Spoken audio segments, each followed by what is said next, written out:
நம்ம கங்காவோட வீட்டுக்கார் குமரன் வந்து வா கங்கா எதையும் கோவப்படாதன்னும் போது அந்த இடத்துல வந்து காவேரியோட அம்மா வந்து சொல்லுவாங்க, இருங்க மாப்பிள்ள அமைதியா இருங்க, என்ன இவளை கட்டிக்கின பாவத்துக்கு நீங்க என்ன சந்தோஷத்தை பட்டீங்க, இவளை மட்டும் யாரையுமே அசிங்கப்படக்கூடாதுன்ட்டு அவ்வளோ கோவப்படுறாளே, இதோ இவளுக்கு வந்து 13 வயசு ஆகுது, இவ தங்கச்சி எதிர்க்க உங்களை இவ்வளோ பெரிய ஆம்பளை அசிங்கப்படுத்துறாளே, அப்போ உங்களுக்கு அசிங்கம் இல்லையா? யாரா இருந்தாலும் எனக்கு வந்து ஒழுக்கம் தான் முக்கியம், என் பொண்ணை கட்டிக்கினா போதுன்ட்டு நீங்க எந்த திட்டு ஒன்னாலும் வாங்கலாமா? ஆனாலும் வந்து கங்காக்கு வந்து கொஞ்சம் கூட தகாது.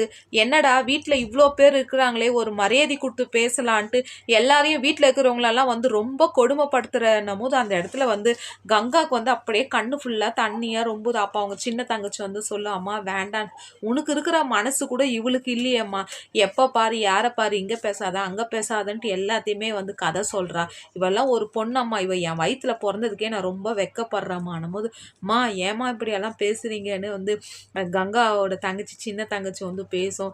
அந்த இடத்துல அப்பா கங்காவோட அம்மா வந்து ரேக்கெட் பயர் மாதிரி கேள்வி கேட்குறாங்கங்க. பார்க்கவே கங்காவை பார்க்கவே வருத்தமாக இருக்குது.